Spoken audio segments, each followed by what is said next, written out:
Nós estamos no ano da mudança, no ano da transformação, onde a proposta é entendermos a importância de irmos crescendo em Deus, é de glória em glória, é de fé em fé, é entendendo que a velocidade de transformação e de mudança, ela vai diferenciar nas pessoas. Algumas pessoas vão mudar com mais facilidades, algumas pessoas vão conseguir uma transformação um pouco mais rápida, outras vão enfrentar uma lentidão, uma morosidade um pouco maior. Mas entender a velocidade do outro é muito importante. Eu vou usar o exemplo hoje de Esaú, mas no final do encontro de Esaú com Jacó, Esaú chama Jacó para seguir o caminho. Vamos embora, irmão, nós vamos caminhar juntos. Conseguimos resolver um problema e agora vamos juntos. Porém, Jacó olhou para Esaú e viu que não dava para caminhar na mesma velocidade que Esaú. Esaú estava com seus homens, enquanto Jacó estava com seu gado, suas mulheres, suas crianças, seus criados. E Jacó viu que não havia compatibilidade na caminhada de seu irmão Esaú. Então ele disse: irmão, faz o seguinte, vai você na frente, porque se eu colocar a minha turma para caminhar na velocidade que você vai imprimir, eu vou matá-los no caminho, eles não conseguem caminhar. Então é muito importante nós que vamos caminhar numa comunidade, entendemos que a velocidade, certo? Ela é bem diferenciada, ela é bem eclética, é algo que nós precisamos respeitar. Então cuidado para você não olhar para outra pessoa e exigir dela uma velocidade de mudança cuja qual ela não vai conseguir sobreviver se for imposta sobre ela. Então tem gente que você vai ver um pouco mais lenta, um pouco mais desafiadora, que está muito tempo na igreja, que já deveria, é verdade, ter deixado determinadas práticas, deveria ter já assumido uma maturidade maior. Por quê? Porque você chegou esses dias e olha para você, certo? Você aparentemente está bem melhor do que ela. A única coisa que revela que você está pior que ela é o julgamento que você fez sobre ela.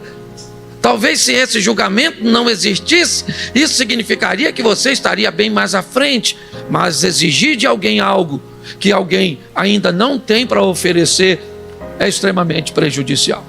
Então nós vamos começar por um texto que eu não dei lá atrás e já de propósito. Por favor, utilize a Almeida Corrigida Fiel, que aí a gente vai ficar no mesmo, aqui na mesma sintonia, tá certo? Oséias 4:6.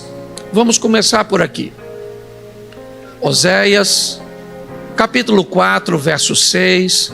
É um texto, às vezes, muito citado, mas um pouco compreendido. Me ajude aí, porque hoje nós vamos usar muito texto. Isso. O meu povo foi destruído porque lhe faltou o conhecimento. Porque tu rejeitaste o conhecimento, também eu te rejeitarei, para que não sejas sacerdote diante de mim.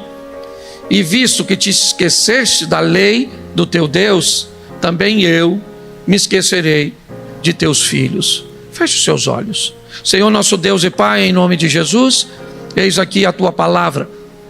Continua falando conosco, usa-me como um canal de bênção nesta hora, em nome de Jesus. Amém. Glória a Deus. Amém. A princípio, eu não sei se você observou, mas esse texto é um texto direcionado para uma classe de pessoas, os sacerdotes. Deus está falando com os sacerdotes sobre um conhecimento existente, porém não praticado. Uma informação recebida, porém não utilizada. A falta de conhecimento aqui nesse texto não é a falta de informação, não é a falta de ferramenta. Este povo está cometendo erros, os sacerdotes, Eles estão errando não porque não têm a informação. Eles estão errando porque estão rejeitando a informação que receberam. A informação que eles recebem não é agradável para eles. Elas, determinam que eles façam coisas que eles não querem fazer. Então, quando nós olhamos para esse texto, você pode ir lá, para que não sejais sacerdotes diante de mim. Então a informação é para os sacerdotes. Só que ela é tão importante que ela não acaba neles, certo? Ela termina dizendo: por causa disso, porque vocês se esqueceram da lei, também eu me esquecerei de teus filhos. Não é de vocês. Se fosse eu me esquecerei de vocês, isso é muito pouco. Mas o ensinamento que esses indivíduos iriam passar para a próxima geração era muito importante. Ensinamentos cujos quais eles não simplesmente precisariam ter na sua mente, mas precisariam ter na sua vida. Então hoje, quando nós falamos, e essa é uma grande preocupação que temos aqui, acredito que todas as igrejas têm, mas eu posso falar daqui, é que as pessoas sejam bem instruídas, sejam bem informadas. Mas a decisão de aceitar ou rejeitar o conhecimento é de quem ouve. Então, inevitavelmente, nós esperamos a mudança de todos os ouvintes, mas somos maduros o suficiente para entender que essa informação, quando chega aos ouvidos de algumas pessoas, confrontam essas pessoas com situações extremamente vantajosas. E aí, pela vantagem que as pessoas levam mediante a informação que leva para ela a necessidade de mudança, automaticamente ela rejeita. Porque ela começa a notar que essa informação vai lhe gerar prejuízo, mas ela é transmitida. Então que fique bem claro para a maioria de nós: o povo não é rejeitado porque lhe falta conhecimento. O povo é rejeitado porque o povo rejeita o conhecimento. Tá certo? Então entenda que na igreja vai ter gente de bem e vai ter pessoas com comportamento às vezes pior do que alguém que não está na igreja. Essa é uma grande verdade, certo? E nós temos que sermos maduros para entendermos isso. E o mais importante, não exigimos que essa pessoa saia da igreja. Ela precisa continuar ouvindo, continuar presente. Você está entendendo? Se você bebe, se você fuma, se você se prostitui, se você... Por favor, jamais diga para alguém: seu lugar não é na igreja, seu lugar é aqui sim. E nós cremos que numa oração, num hino, numa escola bíblica, num momento que às vezes menos se espera, a palavra de Deus sai do ouvido, entra no coração e a transformação acontece. Então esse para nós é um ano de mudanças, certo? Um ano de transformação. E hoje eu quero ver com vocês, rapidamente, a história de Jacó, a história de Esaú. Ele é um personagem normalmente pouco citado, tá certo? Mas eu fiz questão de trazer um pouco a visão desse indivíduo, porque ela nos ensina inúmeras lições. Primeiro, ele é nada mais, nada menos que a terceira geração da promessa. Esaú, ele é neto de Abrão, o neto do homem que foi chamado. Ele é filho de Isaque. Ele é a terceira geração dos patriarcas. Mas nós vamos observar algumas coisas na vida desse rapaz. Coloca para mim, por favor, Gênesis 25, verso 20 e depois o 26. Era Isaque da idade de 40 anos, como tomou por mulher a Rebeca, filha de Betuel, arameu de Padã Arã, irmã de Labão, arameu. Preste atenção. 40 anos tem Isaac. Ele se casa com Rebeca com 40. E logo ele descobre que Rebeca é estéril. Sara, sua mãe, certo? Também foi estéril. Se nós olharmos para a esposa de Jacó, Raquel, ela também foi estéril. Quando nós olhamos para a esposa de Isaac, ela também é estéril. Rebeca traz consigo essa deficiência. Isaac, ao contrário de seu pai e ao contrário de seu filho, vai ser o único patriarca, marido de uma só mulher. Talvez por isso seja um dos maiores, certo? Mas quando observamos isso de perto, vamos olhar que ele vai ser pai, é verdade, pai de gêmeos. O problema é que ele é pai com 60 anos. Se ele se casa com 40 e é pai com 60, o cara ficou 20 anos orando e tentando fazer um filho. 20 anos. E é fácil entender isso. É porque ele não tinha fé, certo? Porque se ele tivesse fé, ele teria sido pai mais rápido. É porque tinha algum pecado em Isaac, e o pecado afastou Isaac de ser pai mais cedo. Não. Qual é o motivo pelo qual ele foi pai aos 60 anos? Nem ele, nem eu, nem você jamais vamos saber, porque nem sempre as coisas acontecem do jeito que nós gostaríamos que fosse. E pior, se nós conversarmos com pessoas erradas, ainda seremos acusados de não vivermos porque temos algum erro ou alguma coisa que fazemos, e nem sempre é assim. 20 anos é verdade. E uma bênção que leva 20 anos para chegar, provavelmente deve ser uma grande bênção. E esses dois rapazes vão construir histórias diferentes, é verdade, mas de muita honra e de muita glória. Bota o verso 26, por favor. Depois saiu seu irmão, agarrado a sua mão ao calcanhar de Esaú, por isso se chamou seu nome Jacó. Era Isaac da idade de 60 anos quando o gerou. Olha só, Esaú é o filho primogênito. Ele é gêmeos com Jacó. Ele é o primeiro a nascer, e você viu que assim que puxa um, o outro já veio acoplado. O Jacó já deu uma agarradinha no calcanhar, certo? E antes de ver a cabeça do segundo coroar, a mão já apareceu, certo? O menino já disse: eu estou indo no vácuo do primeiro.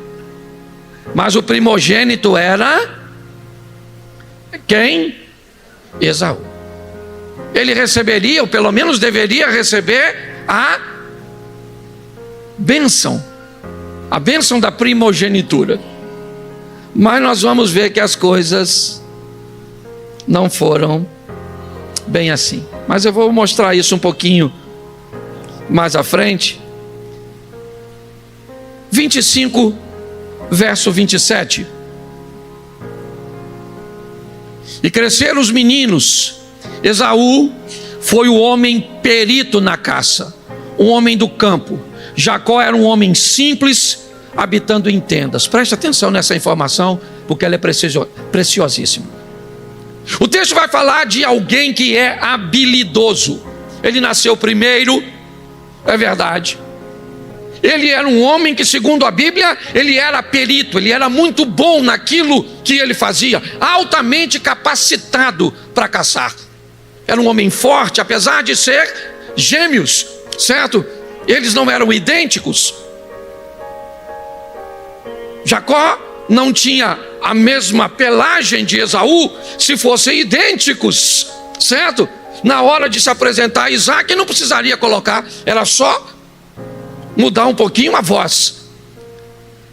Mas o texto faz questão de dizer que esse cara era bom naquilo que fazia, e faz questão de dizer que o outro era uma pessoa simples.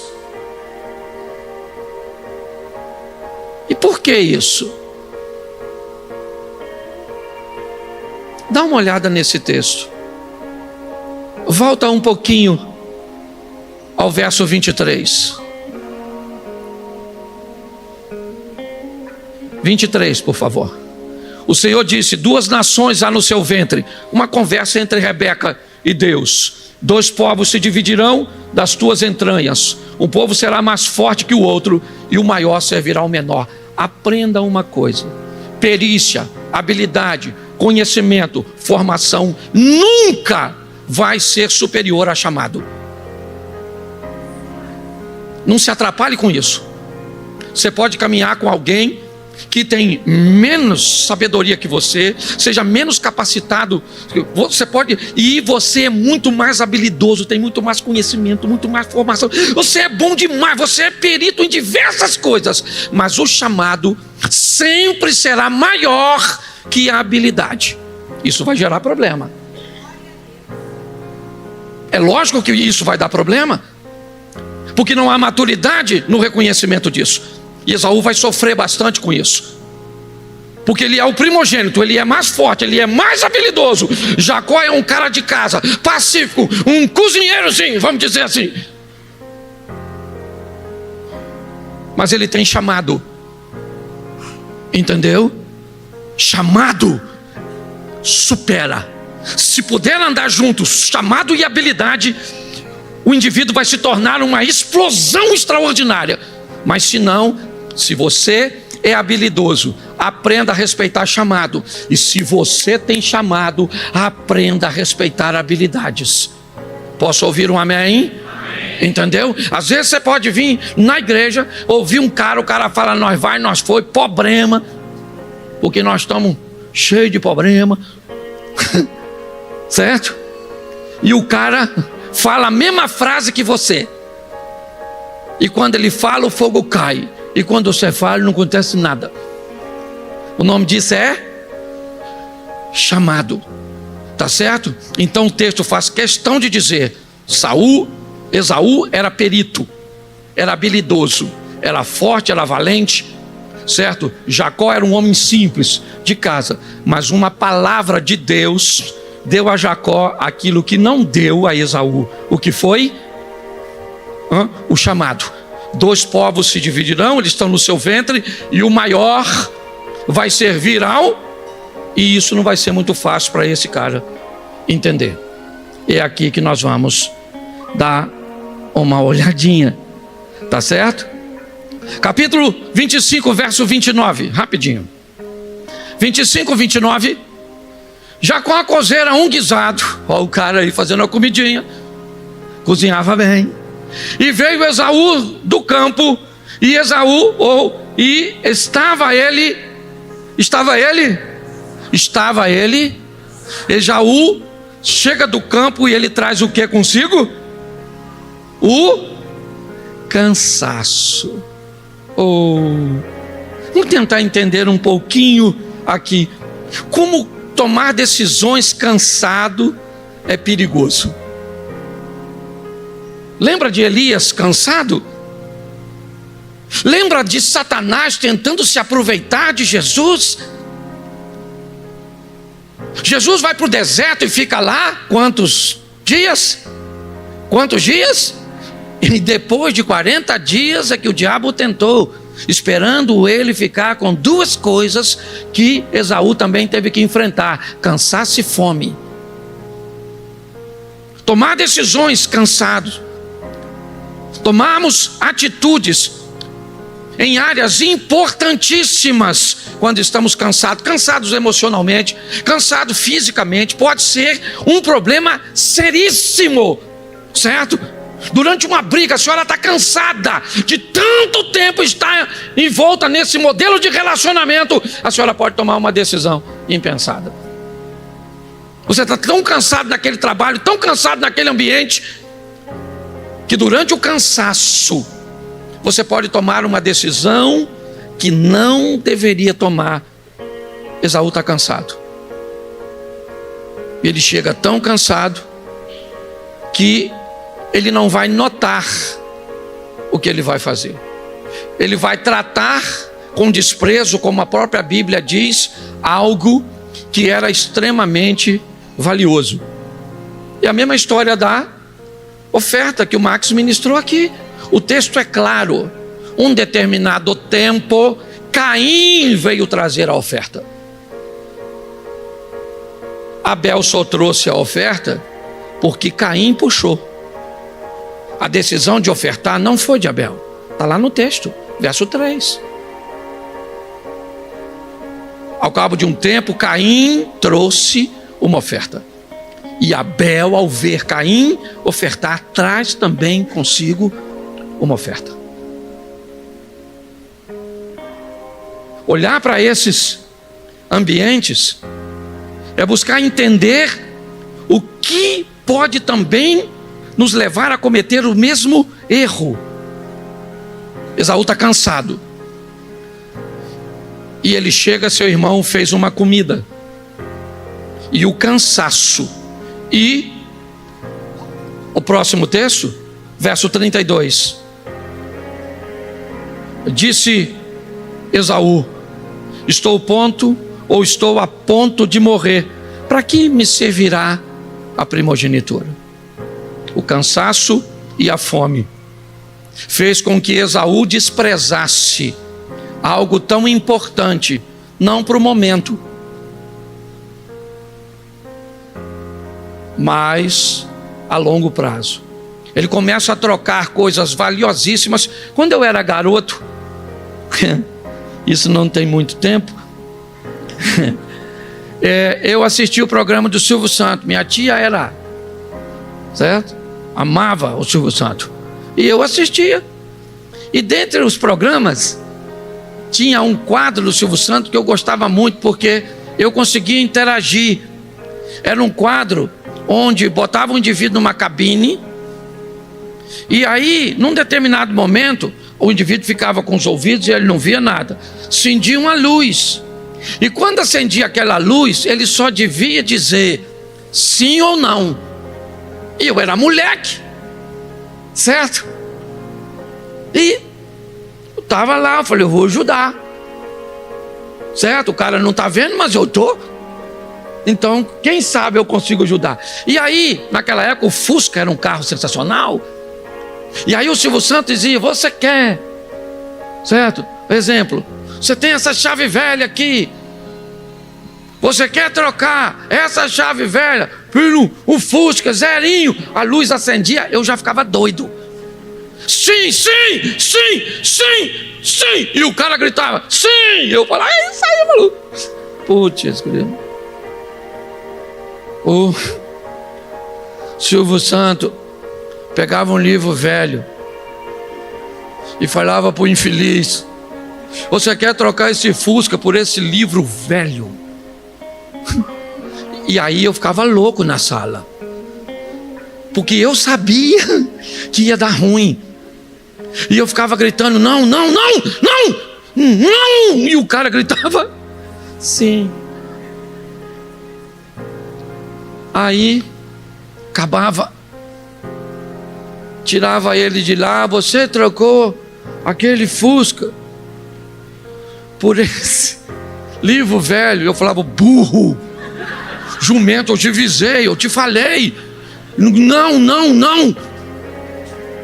Você tá rindo dele? Não! Esses somos nós.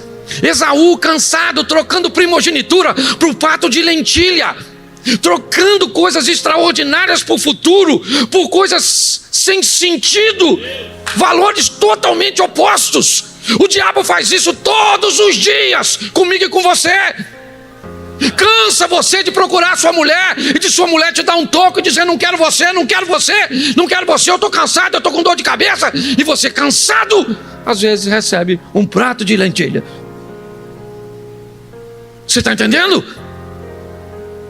Criar um ambiente onde o cansaço se sobressaia e durante ele durante a fome, certo? Fazer com que você tome decisões em áreas importantes, significativas. É isso que esse cara faz. E o pior de tudo, ele acredita que vai dar para consertar. Porque tem gente que acha que dá para consertar. Brinca com coisas que fica difícil de consertar. Eu vou falar para vocês aqui uma coisa que é só você observar. Hoje, aqui e agora, você está vivendo de duas formas, ou uma ou outra. Ou você está empreendendo o futuro ou corrigindo o passado. No seu casamento, ou você está empreendendo o futuro, ou você está corrigindo o que fez. Nas suas finanças, ou você está empreendendo o futuro, ou corrigindo o que fez. Na sua credibilidade, ou você está construindo um futuro, ou você está corrigindo o seu passado. Brinque com o presente, brinque. Trate ele de qualquer forma, trate. Receba um elogio e seja soberbo. Faça. Alguém diz que você é grande. E quando receber a informação de que alguém te achou grande, diga que essa pessoa está certa. Diga. E pergunte depois o que essa pessoa pensa a seu respeito. Você foi de 100 a 0 em questões de segundo. É importantíssimo entendermos isso. Brincar com o presente é uma coisa muito séria. E está escrito ali, verso 34. Coloca 2 para frente. Jacó deu o pão a Esaú e o guisado de lentilhas. Ele comeu, bebeu, se levantou e saiu. E o texto faz questão de dizer: assim Esaú, ou assim desprezou Esaú a sua primogênita. Não vai adiantar botar a culpa em ninguém. Você vai ver ele tentando, mas não vai adiantar. É verdade. Ele vai ter que colher o que plantou. Nós vamos ver o final dessa história, porque esse é um Esaú. Nós vamos olhar para outro Esaú. Porque quando Abrão sai de casa, ele é Abrão. Abrão jamais tomaria as decisões que tomou Abraão. Abrão jamais entregaria Isaac assim que saiu. Ele era fraco quando saiu. Tão fraco que não foi capaz de obedecer a Deus em 100%. Levando o seu sobrinho que Deus havia dito que não levasse. Porque ele queria o sobrinho como garantia, certo? De ter um herdeiro de seu sangue. Mas ao longo da caminhada, o Abrão se tornou Abraão. O Saulo se tornou um Paulo. O Levi se tornou um Mateus. O Simão se tornou um Pedro. Porque nós estamos numa caminhada de transformação, onde a velocidade pode chegar, ou ser maior para você do que é para mim. E eu posso demorar um pouco. Mas ele veio de uma escola. E como eu comecei falando de Isaac, eu quero lembrar você. Isaac obedeceu a Deus quando não foi para o Egito e ficou em Gerar. Os filhos estão vendo. Isaac teve medo e era um mentiroso. Ele mentiu porque estava com medo, certo? De Abimeleque se interessar por Rebeca e matá-lo. Uma história que se repete, ela é meio confusa, porque acontece da mesma forma com Abrão e com Isaac. O único texto que difere uma informação da outra é que o texto faz questão de dizer que quando houve a segunda fome, o que indica que me parece que aconteceu realmente os dois episódios. Mas ele mentiu. Engraçado que tudo isso acontece no capítulo 26. E ele mente no 7 e prospera no 12. Um mentiroso que prospera. É esquisito isso. Aprenda uma coisa: resultado é diferente de aceitação. Cuidado com isso. Nós precisamos aprender isso. Isaac mentiu porque estava com medo, porque estava numa terra estranha, e porque estava lá para proteger sua família, certo? A verdade é essa. Ele caminha, e as coisas, essa mentira, essa situação criou um problema tão grande, que no verso 31 ele tem que fazer um jantar, uma comida, sentar com 3 de seus adversários, certo? E ali então estabelece um perdão, um conserto, e você consegue entender como as coisas terminam. Mas o mais importante disso é imaginar que tem 2 garotos observando tudo isso. Tem 2 meninos sendo treinados por esse pai, observando todas essas situações, passando por isso. E um deles é Esaú. E Esaú vai enfrentar um trauma pior que José. José é traído por seus irmãos. Esaú é traído por toda a sua família. Esaú vai ver sua mãe criando um ambiente para seu irmão tomar o lugar dele. Esaú vai ver seu irmão aceitando a ideia de sua mãe, e seu pai tratando um momento tão importante que ele tinha dúvidas. Então quando Esaú chega em casa, ele descobre que aquilo é uma família complexa, que é muito desafiador para ele. Ele já tomou algumas decisões erradas lá atrás, coisas que ele não vai conseguir consertar, mas agora ele vai vivenciar algumas coisas bem difíceis. E a primeira delas é o casamento. O casamento de Jacó, pelo menos suas primeiras, ou de Esaú, perdão, suas primeiras esposas, elas são debaixo de desobediência. Ele é alguém que resolveu levar uma vida bem difícil. Parece até uma saga, eu poderia dizer assim, o que ele está vivendo. Ele começa a ter dificuldades. Quando o pai abençoa seu irmão, ele não consegue entender isso, porque Jacó tinha valores que Esaú não tinha.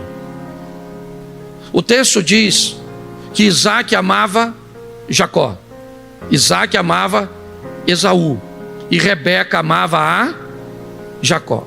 Isaac amava quem? E Rebeca amava a... Então, para um homem naquela época, ter o amor do pai era mais importante do que ter o amor da mãe.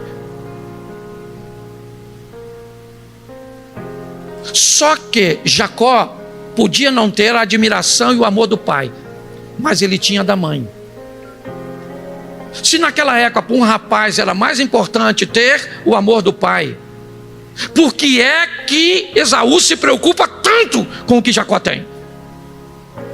Ele não consegue lidar, não há maturidade nesse garoto. Ele tem dificuldade de lidar com os valores dos outros, dificuldade de lidar com coisas que nós não temos.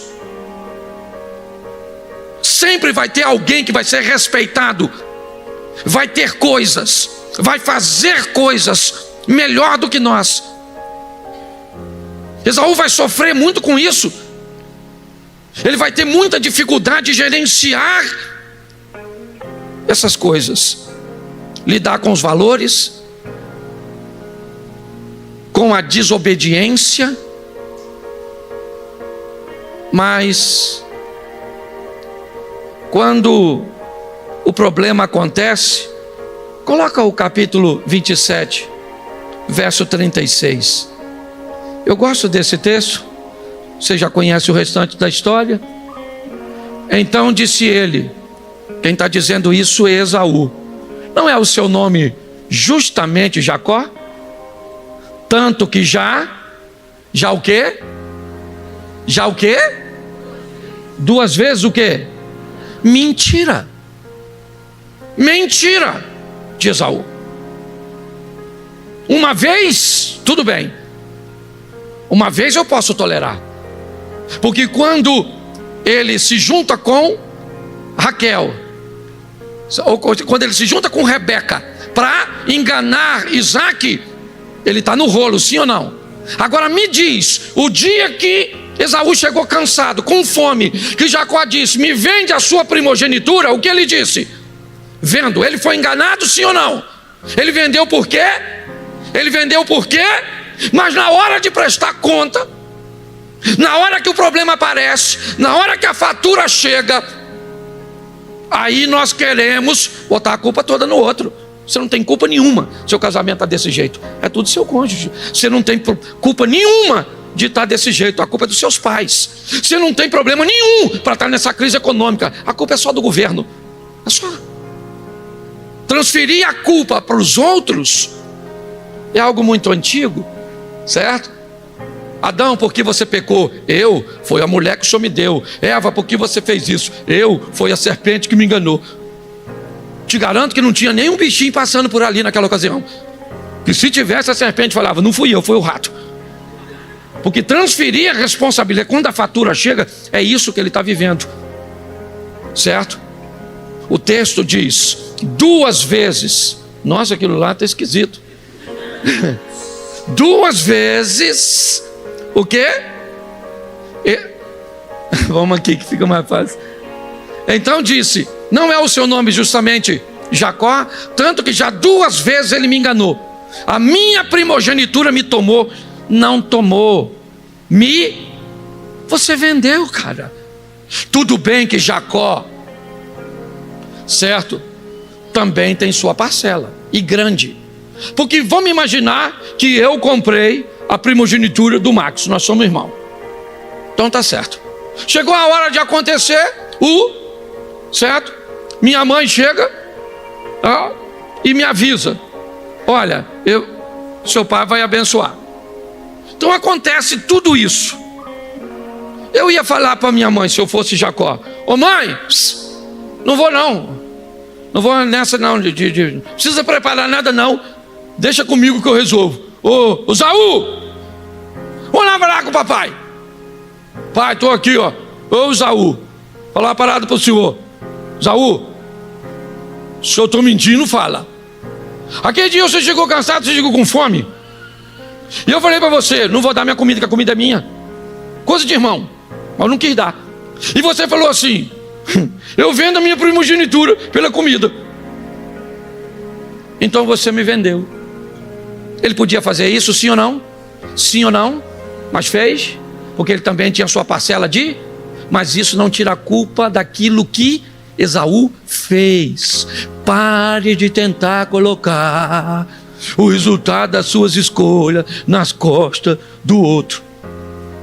Não vai rolar. Mas como eu disse, o que está acontecendo aqui é bem interessante. Volta para mim aqui, filho. Coloca o 36. 36 ainda. Eis que agora me tomou a minha bênção. E ele perguntou, não reservaste por mim, ou não reservaste, pois, para mim nenhuma bênção? Não sobrou nada para mim? Verso 38. Ele disse Esaú a seu pai, tens só uma bênção, meu pai? Abençoa-me também a mim, meu pai. Levantou Esaú a sua voz e chorou. Quando eu li esse texto, eu imaginei a tristeza que esse cara devia estar. Precisava estar vivendo isso, sim ou não? E por que está vivendo? Satanás. Satanás, gente, o inimigo está furioso, porque o inimigo se levantou. Não, cansaço, fome, certo? Tomar decisões em ambientes errados, pautado em desobediência, fazer coisas escuras, às escuras, fizeram com que ele fosse para esse caminho.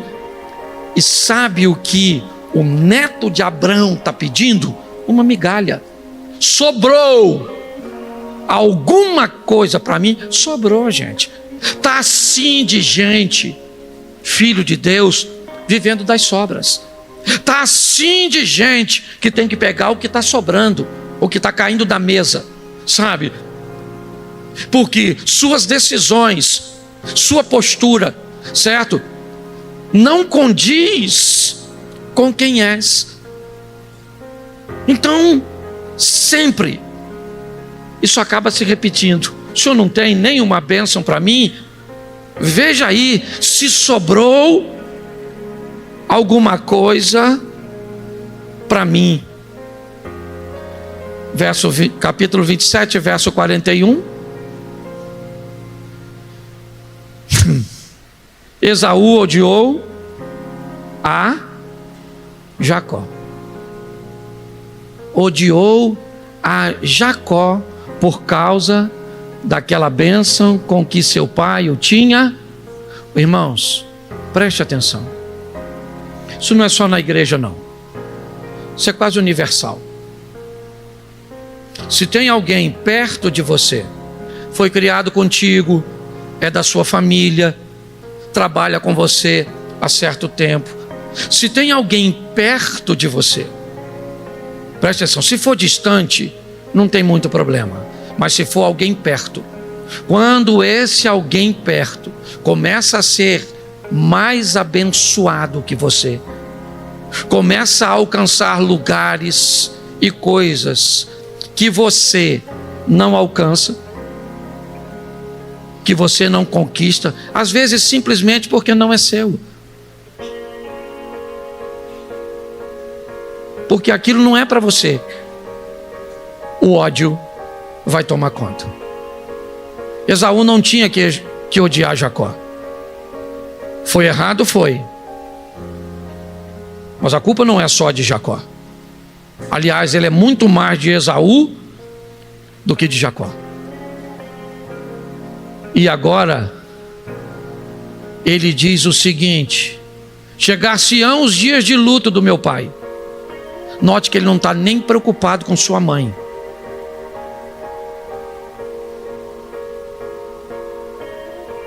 Chegar-se-ão, ele disse para os outros: não vou matar Jacó agora por causa de papai, porque por mamãe eu matava ele. É mais ou menos isso. Olha o que esse cara carrega. Terceira geração dos patriarcas, neto de Abraão, filho de Isaac. Preste atenção, um homem de Deus. Você é um homem de Deus. Um homem de Deus que vai aprender que a vida te prepara situações que você pode tomar decisões, porque Esaú está vivendo isso por situações da vida, é verdade, mas também por problemas que ele mesmo procurou com suas decisões. Ele diz: chegar-se-ão os dias de luto do meu pai e eu matarei Jacó. Meu irmão, eu vou matar meu irmão. É uma coisa decidida. Agora ele não tem mais simplesmente somente a rejeição de sua mãe. Ele agora tem o ódio no coração. Ele diz: eu vou matar meu irmão. Eu vou matar meu irmão. Rebeca então descobre isso por terceiros, chama Jacó e disse: meu filho, teu irmão disse que vai te matar. Faz o seguinte, pega aqui, viaja para Padã Arã, para a casa de meu irmão Labão, e fica lá.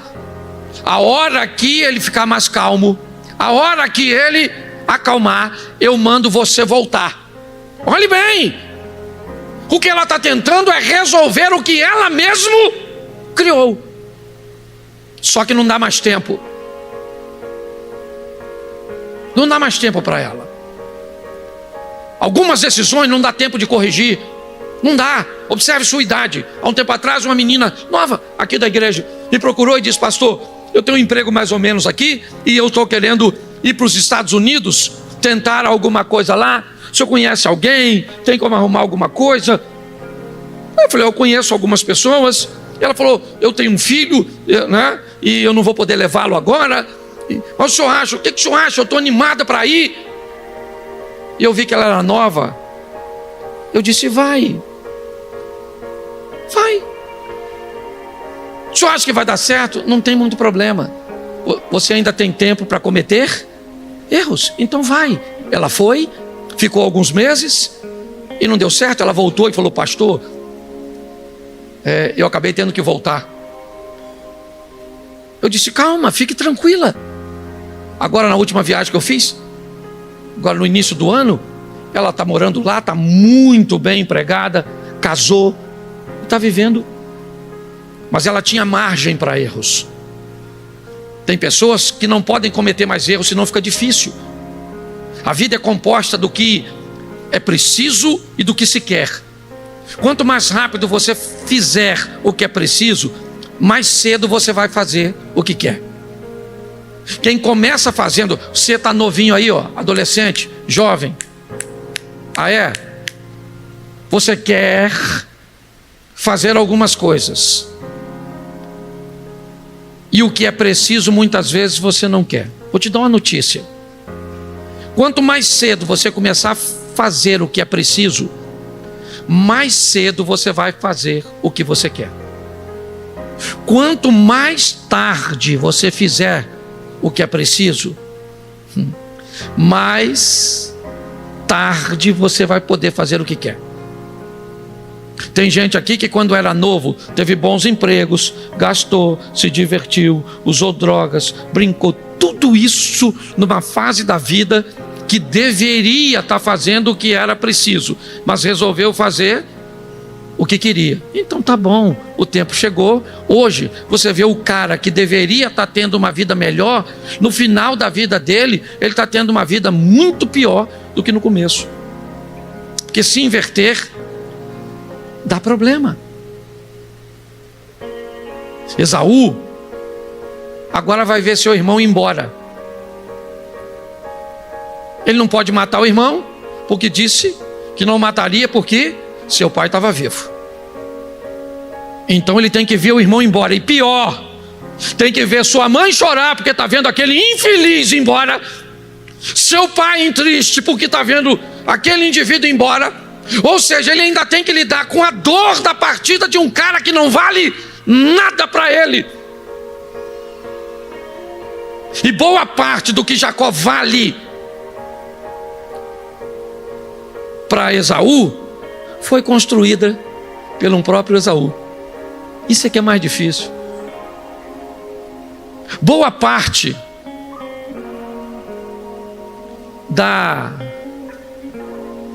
como é que eu vou falar?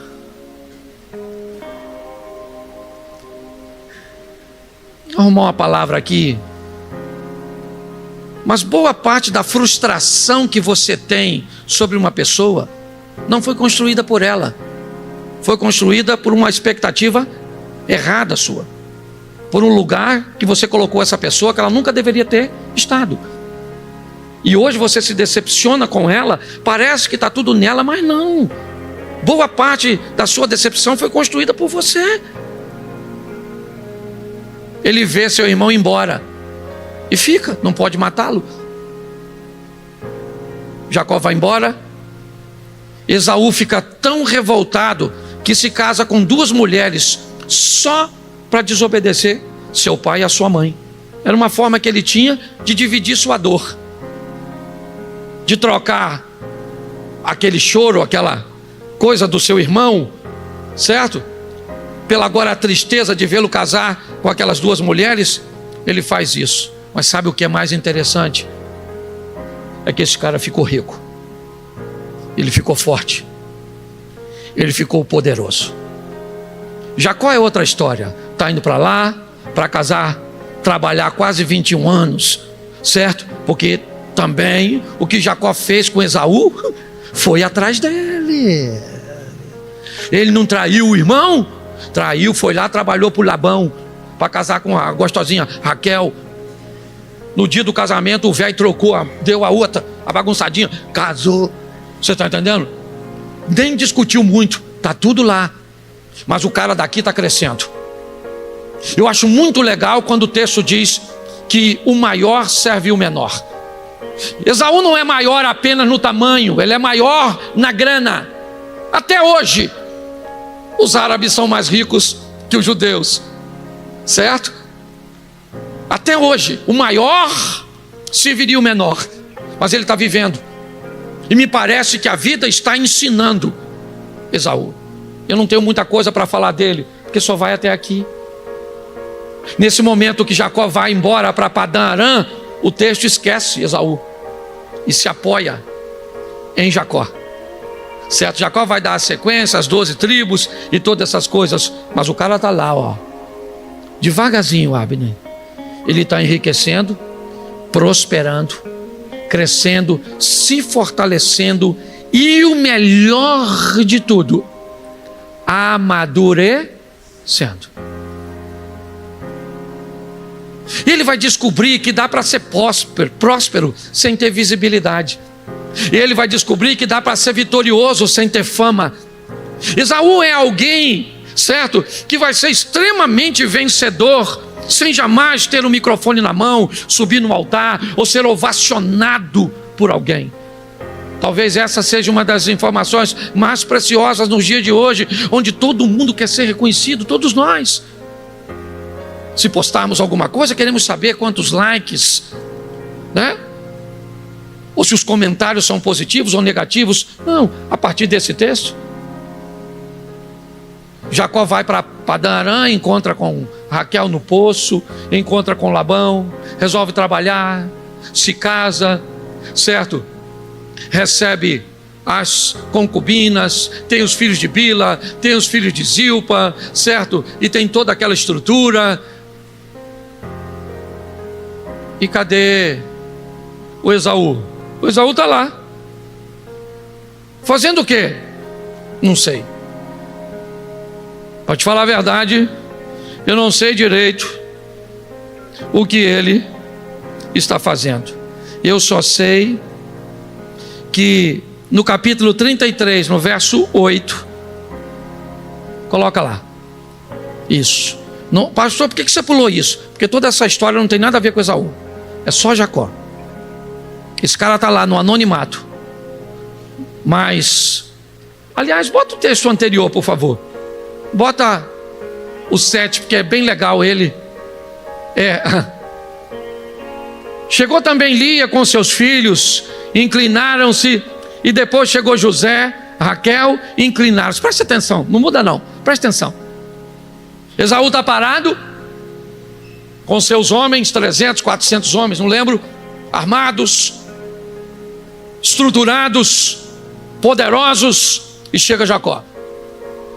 Com um grupo pequeno vindo de Padã Arã, é verdade, a estrutura de proteção é bem menor, pelo menos humana, ele tem a proteção de Deus, é verdade, mas ele começa a mostrar tudo que tem. Aí, ó, tá vendo? Isso aí, meus servos, meus presentes, tudo para Esaú, porque Esaú disse que o mataria. Tudo bem que Isaac ainda não morreu, tá certo? Mas ele coloca tudo. Sua linha de prioridade, por último, ele apresenta José e Raquel, que inclinam-se diante de Esaú. E preste atenção na frase dita por Esaú. 8. Disse Esaú: que te serve todo este bando que eu tenho, né? Que tenho encontrado. Em outras palavras, Jacó, para que te serve isso se eu vou te matar? O que você está me mostrando? Está querendo me impressionar? Mostrando tudo que você tem? Tanto é que a próxima frase dita por Jacó, por Esaú, quando Jacó diz que vai lhe dar presente, ele diz: eu não quero nada teu, cara. Eu conquistei eu mesmo. Eu venci, apesar da vida ter tentado me sabotar. Eu venci porque eu mudei. Eu já fiz muita besteira na minha vida, não me orgulho de muitas coisas que fiz, mas tudo de ruim que eu fiz não foi o suficiente para me destruir. Então eu cheguei até aqui. E não cheguei até aqui o mesmo menino que você conheceu. que vendia uma primogenitura por um prato de lentilha. Não, eu não quero nada teu, cara. Isso é uma conversa de gente grande, uma conversa de gente madura, de dois homens poderosíssimos, é verdade, mas que os dois tiveram que amadurecer ao longo do tempo. E esse Jacó, que olha bem o que diz o texto, vamos lá, capítulo de número deixa eu colocar aqui, 33, 9. Mas Esaú disse: eu tenho bastante, meu irmão, seja para ti o que tens. Não quero nada seu, cara. Quero nada seu. Pode ficar com tudo que é seu, eu conquistei, eu venci. Capítulo de número 35, verso de número, vamos lá, 29.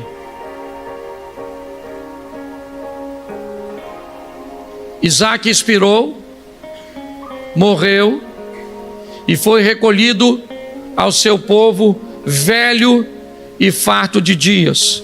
Esaú e Jacó, seus filhos, o sepultaram. Esse é outro Esaú. Não é aquele que diz que mataria o irmão. Não é aquele que diz que o irmão enganou 2 vezes. Esse é outro Esaú. É um Esaú transformado, um Esaú mudado, que aprendeu a lidar com suas responsabilidades. Quando ele encontra com Jacó no Val de Jaboque, Jacó estava lá orando para receber o perdão do irmão, porque a nível de força, Esaú era mais forte que ele. Quando eles se perdoam, Jacó ouve Esaú dizer: vamos embora junto, mano. E aí eu volto ao começo. Jacó disse: eu não vou poder ir com você, cara. Vai à frente. E Esaú resolve ir para as montanhas, Seir. Jacó vai para Sucote, bem pertinho do Jordão. Esaú vai morar nas montanhas, lugar difícil, desafiador, mas ele é forte o suficiente para sobreviver ali. Jacó vai para um outro lado, um lado que mais tem a ver com ele, mas os dois são vencedores. É importante nós buscarmos a entender quem somos nós, o que estamos fazendo. Somos Jacó querendo ser Esaú, Esaú querendo ser Jacó, queremos ser Raquel, que quer ser mãe de filhos, queremos ser Lia, que é amada, porque me parece, irmãos, que sempre queremos aquilo que não temos e temos dificuldade de valorizar o que temos. Você pode não ter o melhor, mas você pode tirar o melhor de tudo que tem. A maturidade nos ensina isso. Esaú é um exemplo de um anônimo, porque o Jacó a gente já sabe, né? É o pai do José, vai passar o final de sua vida no Egito. Mas e nós? Somos capazes de entender a beleza de um sucesso no anonimato? Essa palavra mexeu muito com o meu coração, eu estou terminando, porque eu estava vendo um indivíduo hoje. Eu estava preparando a mensagem, terminando de prepará-la, e eu vi um indivíduo falar de fama. E eu fiquei pensando E ele estava criticando a fama. E eu olhei e disse, Deus disse a Davi, você não era ninguém, cara, quem te deixou famoso fui eu. Quem deu fama a Abrão foi Deus.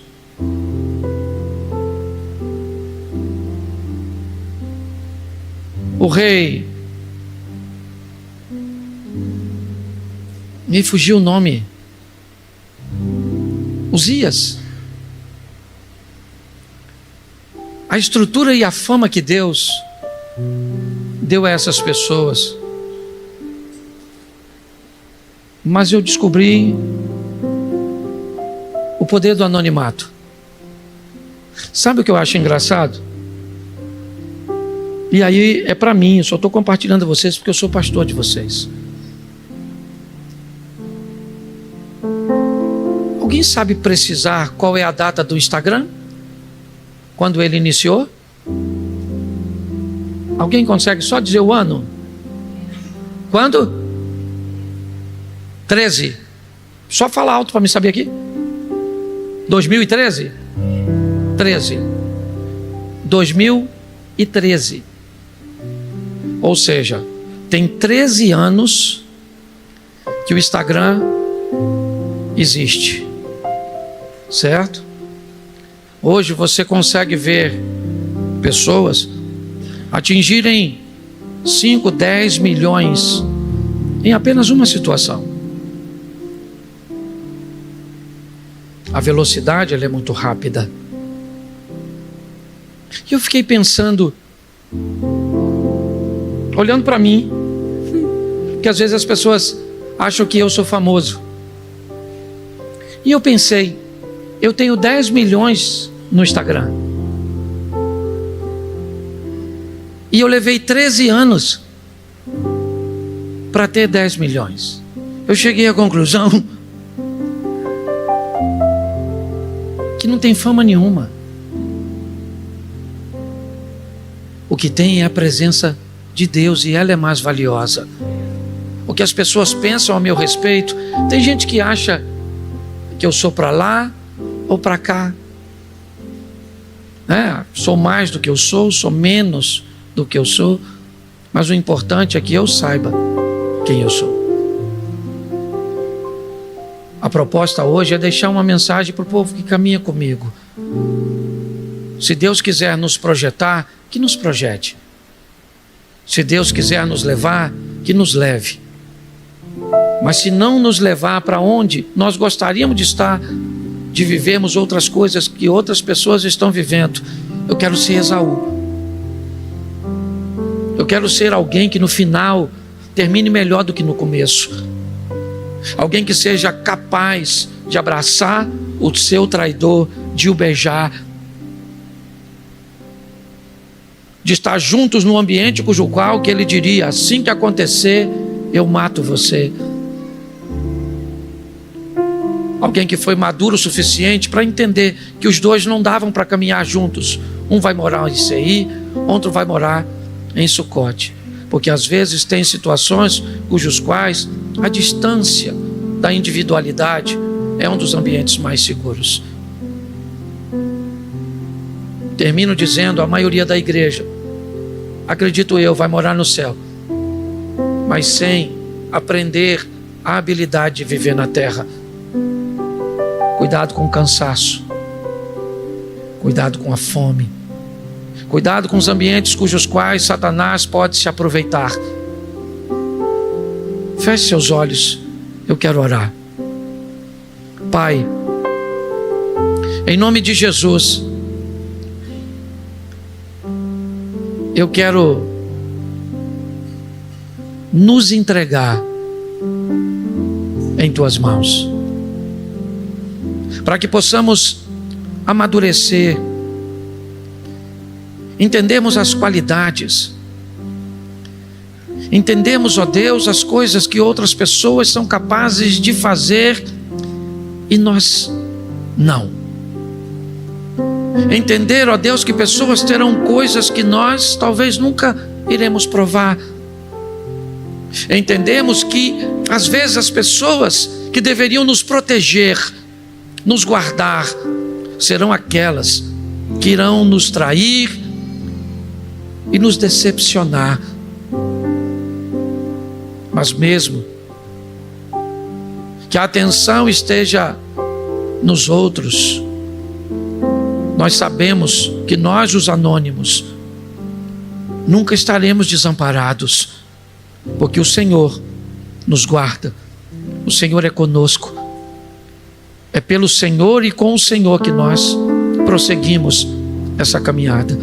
Por isso nos ajuda a sobreviver a todos esses ambientes que nos cansam, que nos expõem a tentações e a adversidades que muitas vezes nós cedemos. Tem misericórdia de nós como a tua igreja, ó Deus, e que o teu nome possa ser glorificado através da nossa postura, através da nossa vida. Por isso, Pai, que venhamos respeitar e aprender a lidar com nossos irmãos. A tua palavra nos ensina que o Senhor tem 6 coisas que detesta, que te aborrece, e uma que o Senhor abomina. E essa última, Senhor, é exatamente o que vamos fazer com a reputação de nossos irmãos. Por isso, Pai, guarda-nos, leva-nos a uma vida de santidade, a uma vida na tua presença, e que possamos prosperar como Jacó ou como Esaú. Leva-nos aos nossos lares, ó Deus, guardado por tuas boas mãos poderosas, e que o grande amor de Deus, o nosso Pai, a graça de nosso Senhor e Salvador Jesus Cristo e as doces consolações do Santo Espírito de Deus seja para com todo o povo do Senhor, e todos digam